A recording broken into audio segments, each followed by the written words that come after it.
तो मूवी की शुरुआत में हमें एक औरत के नरेशन के थ्रू बताया जाता है कि अर्थ पर बहुत सारे रोबोट हो गए थे। अर्थ पर भी लोग बहुत ज्यादा एडवांस हो चुके थे। पर अचानक से ही वहां पर एक युद्ध छिड़ गया, जिस दौरान पूरी तरह से दुनिया खत्म हो गई। पर बाद में कुछ लोग जो जिंदा बच गए थे, उन्होंने कॉलोनी बनाकर एक साथ रहना चालू कर दिया। साथ ही अभी के समय पर जो चीजें हमारे लिए नॉर्मल हैं, वो सभी चीजें उन सभी लोगों के लिए बहुत ज्यादा वैल्यूएबल हुआ करती थीं। उनमें से कुछ लोग ऐसे थे जो कि दूसरी कॉलोनिस्ट के ऊपर अटैक कर कर उनकी सारी सप्लाईज चुरा लिया करते थे। और यहाँ पर काफी सारे लोग ऐसे भी थे जो कि लोगों के ऊपर अटैक करके रोबोट्स को ढूंढ रहे थे। और अभी के समय पर भी हम लोग एक ऐसी ही कॉलोनी को देख पाते हैं जो कि रोबोट्स को ढूंढने के चक्कर में काफी सारी कॉलोनी को पूरी तरह से बर्बाद कर चुकी थी। और आखिरकार उन्हें पता मिल गया था कि एक रोबोट को कहाँ पर छुपा कर रखा गया है। तब ये लोग तुरंत ही अपनी बाइक पर बैठते हुए अपने लीडर के साथ उसी कॉलोनी की तरफ जाने लगते हैं जहां पर इन्हें रोबोट के होने की शंका थी। जहां पर जाते ही यह तुरंत ही कत्लेआम मचाना चालू कर देते हैं और मजबूरन उस कॉलोनी के लीडर को इनके सामने घुटने टेकने पड़ते हैं। और तब वहां का लीडर इन्हें उस रोबोट के पास ले जाने के लिए मान जाता है, जिसके बाद वो इन्हें एक खुफिया लैब में लेकर आता है जहां पर उस रोबोट के ऊपर अभी भी काम चल रहा था। फिर जैसे ही वो रोबोट अपनी आंख खोलती है तो उसकी दोनों आंखें अलग अलग कलर की थीं, जिसे देखने के बाद वॉलट काफी ज्यादा खुश हुआ था। तब यहाँ पर हम लोग जान पाते हैं कि असल में उस रोबोट का नाम एश है और साथ ही उसे रिमोट से भी कंट्रोल करा जा सकता है। खैर, इसी के साथ कुछ समय बाद सीन आता है ओएस में, जहां पर हम लोग प्रिंस नाम के एक लड़के को देख पाते हैं जो कि अपनी मदर के पास बैठा हुआ था। और यहाँ पर हम लोग जान पाते हैं कि असल में प्रिंस की मदर की तबीयत बहुत ज्यादा खराब है और उन्हें सही करने के लिए एक बहुत खास दवाई की जरूरत है। और वो खास तरह की दवाई प्रिंस को सिर्फ एक ही जगह पर मिल सकती थी, जिस जगह को द बीच बोला जाता था, जहां पर बहुत तरह की खास दवाइयों का उत्पादन हुआ करता था। पर किसी को भी उस जगह की लोकेशन के बारे में कोई भी जानकारी नहीं थी। और प्रिंस को उस जगह के बारे में एक फोटो की मदद से पता चला था, जो कि जमीन के अंदर दबी हुई थी। जो चीज देखने के बाद प्रिंस डिसाइड करता है कि वह किसी भी हालत में द बीच में जाकर उस दवाई को लेकर आएगा ताकि वह अपनी माँ को सही कर सके। तब उसकी माँ, जो कि अपनी किस्मत को एक्सेप्ट कर चुकी थी, वो प्रिंस को ऐसा करने से रोकने लगती है। पर यहाँ पर प्रिंस अपने दो साथियों के साथ रात में ही अपने सफर को चालू कर देता है ताकि वह किसी भी हालत में उस खास तरह की दवाई को लेकर आ सके। तब यह लोग अपने सफर में आगे बढ़ते हुए लव डाउन में पहुंच जाते हैं, जहां पर काफी सारी प्रोस्टिट्यूट काम करा करती थी। और यहाँ पर हम लोग यहाँ के मालिक को भी देख पाते हैं, जिसे सब लव लॉर्ड कहकर बुलाया करते थे। तब यहाँ पर प्रिंस अपने साथियों के साथ द बीच की फोटो दिखाते हुए यहाँ के लोगों से बातें करने लगता है ताकि उसे द बीच की असली लोकेशन के बारे में पता चल जाए। लेकिन जैसे ही वहां पर मौजूद कुछ डाकुओं को यह बात पता चलती है कि ये लोग इस गांव के नहीं हैं, तो वो तुरंत इनके ऊपर अटैक करने की कोशिश करते हैं ताकि वो लोग उनसे सप्लाईज चुरा सकें। और उसी चीज के चक्कर में यहाँ पर एक इंसान ने प्रिंस के दोस्त के ऊपर चक्कू रख दिया था, जो चीज देखने के बाद प्रिंस का दोस्त काफी ज्यादा घबरा जाता है और ये लोग उनसे वापस से ओएस चलने को बोलने लगते हैं ताकि ये लोग वहां पर जाने के बाद वहां के भी सप्लाईज को छुरा सकें। लेकिन प्रिंस के दोस्त के पास एक बंदूक थी, जिसे वह तुरंत ही अपनी पॉकेट से निकालकर उस आदमी के सर पर लगा देता है जिसने उसके ऊपर चाकू रखा हुआ था। तब वहां पर सभी लोगों को लगने लगता है कि शायद यह बंदूक नकली है, क्योंकि उस समय पर असली बंदूक नहीं हुआ करती थी और जितनी भी बंदूक वॉर के दौरान यूज हुई थी, वो सारी की सारी मलबे के नीचे दबी हुई थी और कोई भी उन्हें बाहर नहीं निकाल सकता था। और अब जब वो डाकू प्रिंस के दोस्त के ऊपर हंसने लगता है, तो प्रिंस का दोस्त तुरंत ही उसे शूट कर कर जान से मार देता है। और यह सारी चीजें देखने के बाद वहां पर सभी लोग बहुत ज्यादा शॉक हो गए थे, क्योंकि असल में ये एक असली बंदूक थी। तब यहाँ का लव लॉर्ड इनके सामने खुद ही आ जाता है और इन लोगों से बातें करते हुए इन्हें समझाने की कोशिश करने लगता है कि वो इन लोगों को नुकसान नहीं पहुंचाना चाहता। और साथ ही अब वो इन्हें द बीच की लोकेशन के बारे में बताने के लिए भी तैयार हो गया था। और इन्हीं सब चीजों को बताने के लिए वो प्रिंस को अपने साथ एक रूम में लेकर जाता है, जहां पर उसने प्रिंस को खुश करने के लिए एक प्रोस्टिट्यूट को भी रखा हुआ था। और जैसे ही प्रिंस प्रोस्टिट्यूट के पास जाता है, तो हम लोग जान पाते हैं कि असल में वो प्रोस्टिट्यूट कोई और नहीं बल्कि द ऐश थी। पर जब प्रिंस यहाँ पर उसके साथ रंग रलिया बना रहा था, उसी समय में हम लोग देख पाते हैं कि लव लॉर्ड के सारे साथी मिलकर तुरंत ही प्रिंस के दोस्तों को जान से मार देते हैं और साथ ही उन लोगों ने प्रिंस को भी कैदी बना लिया था।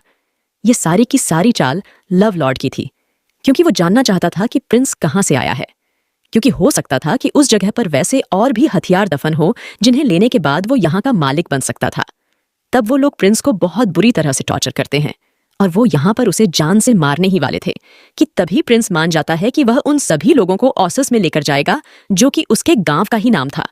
अब अगले दिन हम लोग देख पाते हैं कि लव लॉर्ड तुरंत ही प्रिंस को अपनी गाड़ी में बांधकर अपने बाकी सारे साथियों के साथ ऑसस की तरफ निकलने लगता है।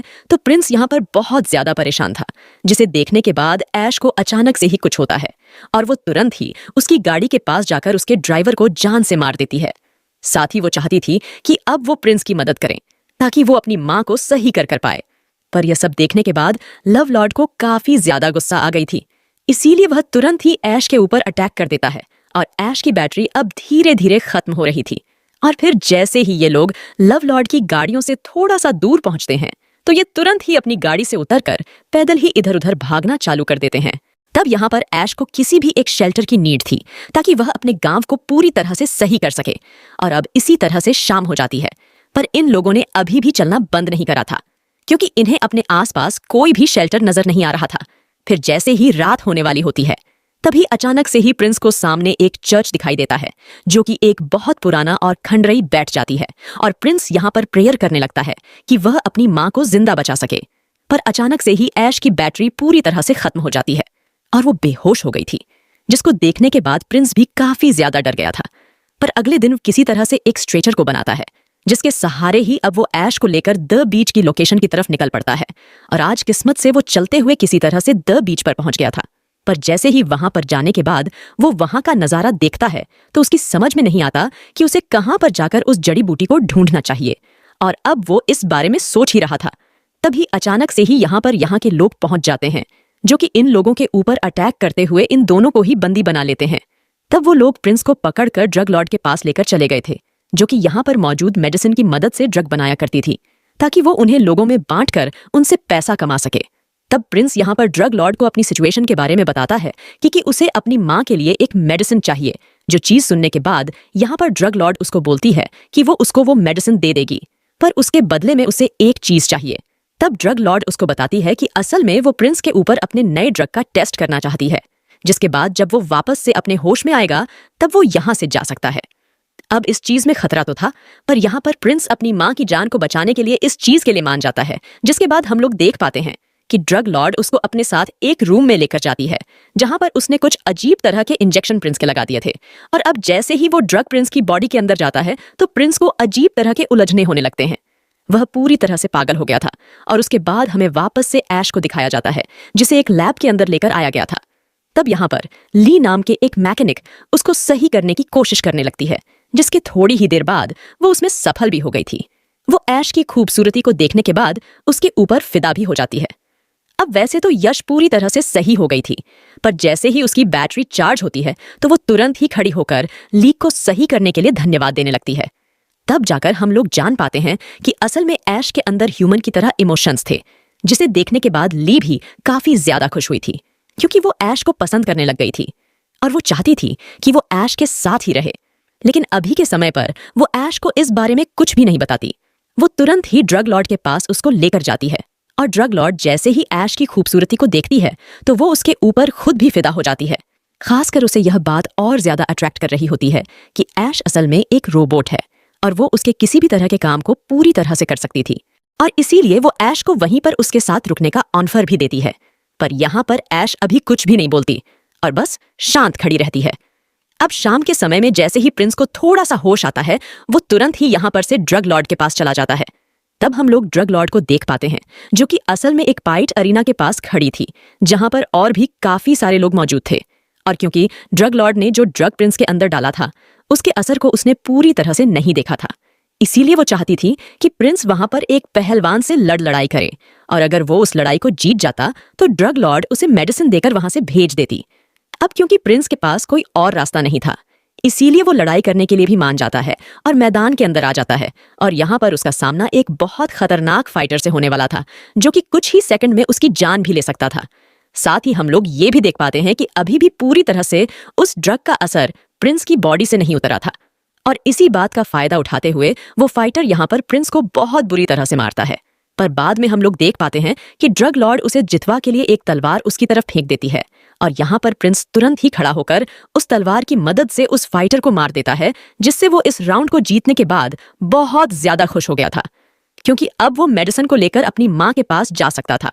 पर जैसे ही वो यहाँ से ऐश को लेकर निकलने लगता है तभी अचानक से ही यहाँ पर ड्रग लॉर्ड आ जाती है और वो ऐश को अपने पास रख लेती है और प्रिंस दवा लेकर अपने माँ के पास चला जाता है और कहानी यहीं पर खत्म हो जाती है। अगर वीडियो पसंद आई तो लाइक कर देना और चैनल को सब्सक्राइब भी कर देना। मिलती हूँ अगली वीडियो में। Take care, bye bye.